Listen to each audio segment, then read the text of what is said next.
Your mom, she does so many sponsorships these days. Are you living a good life because of it? Yeah. Wow. I can't. I can't deal with it either. Did your mom pay for those sweet khaki pants with her sponsorship? Yeah. Wow, mom's rolling in the dough, you guys. You're the best. Hey, what are you doing taking over my... Hey, I'm supposed to do this video. She was just outing you on all the sponsorships you've been doing. That's why she lives such a good life. Titty, a girl's gotta do what a girl's gotta do. Don't throw me under the bus like that, okay? Say sorry. It's okay, I forgive you. Give me a kiss on the mouth. Say hi, guys. Thank you, Perrier. Hashtag ad. Yeah. I'm kidding. Today's video is sponsored by Perrier Cucumber Water. Oh my God, I just spit it out. That's a total joke. Today's video is not sponsored. Welcome back to my channel, guys. If you are new, my name is Alatorre. We have... she said that. Sazan. I was gonna try to say your last name like Hendrix. You can say my maiden name, Barzani. Barzani. Barzani. I want to say Sazani Barzani. That's what the bullies call me. No. I'm just kidding. Sorry. No bullies, no bullies. I'm with my good friend Sazan. Some of you guys might already know her, and if you don't, definitely go check out her YouTube channel. We did another video over there talking about influencer assumptions. And let's just say, man, they hit us hard with those assumptions. The internet can be so cruel and so mean. Yes. And we always radiate like positivity, or at least we try to on our day-to-day. And when it's that time of month, you better believe I'm not doing videos. She just goes off the grid. But sorry. We asked you guys to submit your assumptions about sponsorships. This is a topic that gets so heated. There's a disconnect, and I think that the more we have a appearance by Sweetie. Sweetie, you're ruining it. Sweetie wants to be sponsored by Perrier. It's kind of like this gray area where no one, unless you're actually doing it, really understands. So from the outside looking in, you're gonna judge it, and then if you're doing it, you're defending it. And our whole motto in this space is to always be honest, real, authentic. Just keep it 100 with you guys. I say it's better to have a conversation about a topic that is unfamiliar to you or that you are against, and really listen to the opposing side. Everyone has their own different political views and things like that. Yeah. And it's okay to not have the same beliefs but understand why the other person has that belief. We don't judge you guys for what you think, so don't judge us for what we think. And just having that kind of a relationship, I think, in this space is really important. So let's talk about sponsorships. Let's talk about it. We're gonna kind of just talk about it as we address your assumptions. Assumption number 1. You don't use the product regularly.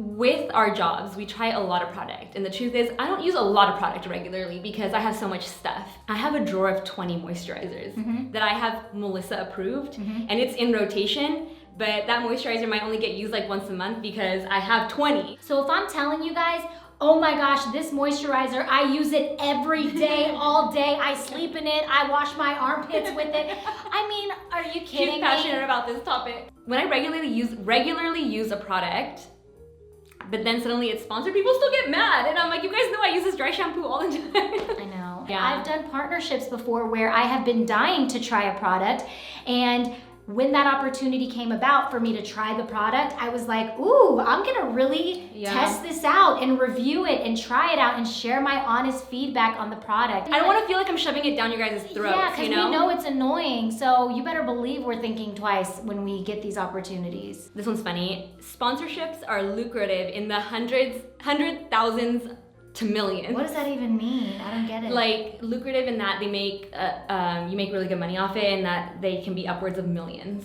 I can 100% tell you guys straight to camera, I have never ever made $1 million deal. No. There's so many things that go into account for like the overall payment, and there's deals that don't pay anything, but you take it because it's something that you love. You get out what you put into it. So if you know you're putting in your heart and soul into this, you better believe that you want to align with brands that are going to also see that vision for yourself. I'll just be completely honest with you guys. I have actually turned down 6-figure deals. Oh, dang. I'm not lying. I will say this on TV. I've never seen a 6-figure deal. Well, you will, honey. Trust me. You never want to compromise who you are for what you want to be. And I think that's something a lot of influencers You have struggle such with, good sound bites. You never want to compromise who you are for who you want to be. But it's true. Like you're gonna see the you're gonna see the devil bring that platter to you and say, "Here's 6-figure deal, sister, take it." But you're gonna have to compromise who you are. You're gonna thank yourself down the line that you said no. And when I was starting out, you guys, like when you start off in YouTube, I was like dead broke. Like I've said this a million times on my channel. When I first started, I was like negative $5 in my bank. So when sponsorships did start to roll in, I was like, oh my gosh, yay, finally, like I can live a life. I think that some people get offended that like influencers get paid just because they're taking a photo. Like instead of brands working with celebrities who are not even using this product, yeah, I think some of their marketing dollars should be poured into the influencer space, because these are real girls. The real ones are really, really using these products and they want to share it and talk about it. And I think we should get paid, you know? I agree. Can I get an applause sound? Yes! Vacations you go on with brands are free. Let's talk about that, sister. It's so funny because this is actually like something that Kyle and I fight over, and me and Kyle don't fight. You guys fight? You heard it here first. Breaking news. The one argument we constantly have is, babe, I want to go on a vacation. Melissa, you've been on 10 vacations this year. And I go, what vacations? With so-and-so brand, and this I go, and that. Those are not vacations, babe. And he goes, technically they are. I'm like, no, because I'm working the entire time. You know how like when you usually go on vacation, you don't do anything. You land, you take a second to just kind of settle in, and you're just kind of, you're your own boss essentially when it comes to your vacations. I mean, you paid for it, right? You're gonna be in control of what you do. Well, cut to an opportunity where you're required to travel, and you do travel, and the idea is like you land and immediately there's all of this stuff that you have to get done, and you're jet lag, and you're just like, wait, I just need a second to even just like shave my mustache from that flight, you know? Like give me a minute. She always has to shave her mustache as soon as we land. It grows after the flight. I'm telling you, she's seen it firsthand. You're essentially giving them free content for a free trip. Right. It's kind of like a trade. It's kind of like one big promotion, marketing tactic. But there are trips where you get paid to go. So it's part of your job, you know, just like beauty editors who travel the world to promote and try new products. I mean, brands, instead of hiring beauty editors from major magazines nowadays, they want influencers input. Brands, they got the money, so they ain't just gonna keep getting it for free. Can I get a amen, honey? Dead for you. I had too much sugar today. You did have a lot of sugar. I had 2 scoops of pre-workout. There was a couple of I'm just gonna like lump this assumption into one, and it ties into this, what we are talking about is not disclosing sponsorships and being sort of like ashamed and being like dishonest about sponsorships. For me, I just kind of learned honesty is the best policy, and you guys know me in my YouTube videos. Within the first, you know, like couple seconds, I say today's video is sponsored by, and I make it so obvious, whereas before I used to only write it, like when I first started, right? This was like maybe like 3 years ago. I would only write it in the description box or like kind of like brush over it. And then I was like, why are you doing that? Like you should be proud of the fact that these companies you're working with that you used to pay to put in your kit and couldn't afford to put in your kit, but you would do it anyway, are now essentially bringing me on to promote their product. 50% of what you see on my channel is gonna be probably sponsored things integrated in my original content that I'm creating for you guys. No matter what video you watch, just know that it's 100% being authentic to who I am and what I stand for, or else I will not do it. I just wanted to tie into one that said like, basically about like being scripted, like we're given scripts. We're not given scripts. We're given points about the product that they need you to touch on. Yeah. We both did the IGK one, and we were given certain talking points, you know, like what's in it, blah, blah, blah, but it's not scripted. Like they're not like, like today's video is sponsored by IGK, and I absolutely love this dry shampoo because it cleanses my hair and blah, makes blah, it blah, smell blah. good So and da-da-da. yeah, No. these brands kind of just give you their ideal talking points in the sense like, you know, this is what we love about our product, and they give you the bullet points Like, of what they love about it. They've got to be okay with us being able to say how we really feel about the product. I had a brand one time ask me, they're like, they tried rewording my caption and they put the word loved. And I go, no, I don't love this product yet. Putting words in my mouth? I go, I don't love this product yet. You cannot pay me to say I love a product. Good. And if I do say it, that means I genuinely like, for example, like the Game of Thrones Urban Decay collection, like excuse my language, I love it shows. Game of Thrones and I love Urban Decay. So like, it shows. Love is such a serious word. Money can't buy love. Yeah. So for me, I love getting talking points because it not only educates me on the product in a way that I wouldn't know otherwise, but it also gives you guys the actual facts behind these products that, like, I'm not gonna sit here and act like I went into the lab and I know exactly what the key ingredient, blah, blah, blah, blah. It's like, I'm like you guys. I'm trying it out just like you, or like Melissa said, I've been a fan of this product for a while, and if we have a video coming up, like for me, that specific video was about lazy kind of hairstyles. I was gonna use a dry shampoo anyway in that video. So the fact that I was able to lock in a sponsorship for that content, it just blesses me, and it blesses you too, honey, because guess what? We do giveaways and stuff for you, and codes. You get a code. You get a code. We all get a code. Brands reach out to you more than you reach out to them. Something that I did when I first started out doing this, like this was 5 or 6 years ago.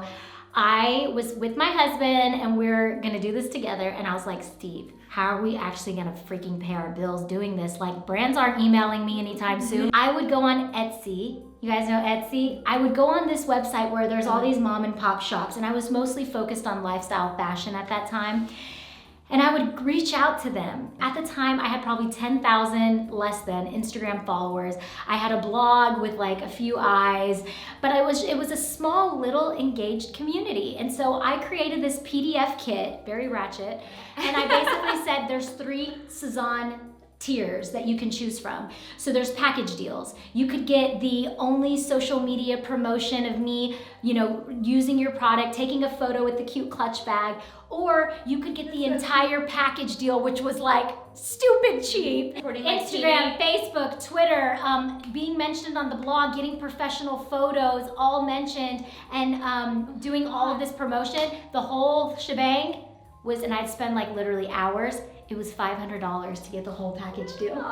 But for me at the time, I was like, if I can close a few of these, man, Steve, we might really be good for a while. All of these brands would be like, oh, we'll take the entire package deal, like the whole shebang. And I kept realizing, like, am I being too cheap? Because this is amazing. I would literally tell these brands, hey, if you throw in an extra clutch so I can do a giveaway, I think it'll benefit both of us because I can get my community to engage and follow your account and my account. So I'm just saying, like, think creatively and don't wait around for a manager to sign you or for you to become the next big beauty influencer. It's like, take matters into your own hands. I feel like nowadays there's so many different platforms similar to Etsy where you could really go and target and sell yourself, you know? Anybody out there? Go take it. We'll call it the Sazan method. Wow, that's a really cool story. I didn't realize that you did that. That's so cute. I remember. Stevie, we're gonna be okay. I'm gonna do one more question, one more assumption, and then I want to answer like what our favorite sponsorship is that we've ever worked on. Okay. I liked this one. You do too many. And meaning you? Yes, I do too many. Tell them what I said on my channel that you were gonna tell them on here. I think what happens is you accept these sponsorships and you have this calendar. I call it an editorial calendar, and you plug them in so that they're evenly spread out. None of your followers are gonna get bombarded by sponsorship. They're so spread out. Your calendar looks A+. You're like, I'm gonna have a great next 3 months. What then happens is you have to submit these things for approval, and they always get delayed, always. Suddenly, that sponsorship you had going up on the 1st of May is now going up right next to your other sponsorship. So now it's like sponsored, but then the brand that you had going up 3 months later suddenly wants it earlier, and all of a sudden you have all these sponsorships. There's politics behind it. Yeah. Like you can't be delayed with when you post it, or else you can consider that dead content. Exactly. And it's a waste of everyone's time. Yeah. If we didn't do these, and if we wanted to continue providing you guys with this kind of helpful content, we would have to charge you guys. Like, Instagram probably wouldn't be a free platform, and neither would YouTube. Like, Instagram could easily be like $100 a year subscription. Like, I love what you do with the Good Life podcast. If you don't follow Sazan's podcast with Stevie, her husband, it's awesome. And I told her, I'm like, oh, I think your ads or your sponsorships are so cute. Like, I love that this like little like chime comes in and you guys do like the ads really quick, and they're so witty and cute. As much as I love you, Sazan, if you try to charge me like $100 a year to subscribe to I am watching your stuff. And then, like, you know, I've been like, No. I'll support you internally, but I cannot pay. Nobody wants to pay, right? But we're still putting in the time and the energy and the creativity. And these sponsors are sponsors that like we carefully pick out because we don't want to just put up anything. We've gotten some weird ones, by the way. Some ones that have wanted to be on the show. Like I'm talking sex toys, things like that. I'm like, how are me and Steve? It's like a family podcast. Exactly. And it just and it's cool because they give us codes and stuff. So there's just perks to everything, you know? So just next time you see the word sponsorship, can we just challenge you guys to not immediately assume the worst? Just give us the benefit of the doubt. People see sponsorship stuff and they just immediately and they love the content, but because they see sponsor, they don't want to like it. They don't want to support it. But that's I support all my influencer friends. When I see sponsor, I'm like, I got you, girl. I got you. You guys matter so much to us, and I say it time and time again. Like if it weren't for you guys, we wouldn't be here. I just think it's important to be a little bit more aware of that when you guys watch YouTubers, and just it's easy to just assume. All right, what's your top favorite sponsorship or one of them that you've ever done? The most meaningful was Bora Bora with NARS. Most meaningful because I used to work at the boutique. I used to stare at Francois Nars's private island. And I was with her on that trip. She was there, which made it, you were like my neighbor. Yeah, you were my neighbor, you and Roxette. Coolest would be Urban Decay, man. The two for Born to Run and Game of Thrones. To be honest with you, one of the most, I guess, meaningful collaborations for me was when I got to do my own lipstick with Bobbi Brown. It was beyond just the product itself. It was like people were kind of sharing like, oh my God, wearing this to work today. I feel like I'm crushing it and things like that. It made me feel like I had more of an impact specifically in beauty. And then something else I got to do that was really cool was actually not even paid. It was with Lancome, and it was back last year when I got to go to Memphis to tour St. Jude Hospital. You know, my brother had childhood leukemia, so being there and getting to hang out with the families, like that's where I feel like I am living out my purpose, is when you actually get to go influence real people in real life situations, you know, so that was really cool. Can I tell you what my favorite sponsorship of yours was? Oh, what was it? I don't even know. Off Bug Spray. Yo, that was legit. That was hilarious. Go watch that video on my channel. So hard. And when she told me she was doing a sponsorship for Off Bug Spray, I was like, yeah. But it's like family oriented, but know? It actually, so it made sense, and I actually used it. Yay, this was so fun. Oh my gosh. So fun. Thank you for being on my channel. You guys definitely check out the video we did on her channel. More assumptions, more chisme. I taught her that word today. I feel like you're saying more cheese, like it's no, cheesy. Chisme. She's such a chismosa. What is that, gossiper? Yes. Oh, no, she didn't. I will link it down below. Don't forget to subscribe and SAZ-SCRIBE. Do you still say that? SAZ-SCRIBE, I do. I think it's catchy. You know? I hope you guys enjoyed this video. I hope it gave you an insight into, or a better understanding, healthy conversation behind the scenes of our world and how sponsorships work. Yeah, and if you guys are still heated, leave it in the comment section down below and I will get through each one eventually. And be nice. Be nice. All right. As always, be kind. What is that your goodbye? No, my tattoo says be kind. Oh. Goodbye. I thought you were doing like a Game of Thrones. Oh, goodbye. Yes. Oh, Game of Thrones. Okay. I love it. Love you guys. As always, don't forget to subscribe, like, share. All that jazz. jazz. We'll see you in the next video. Bye. Mwah. Bye.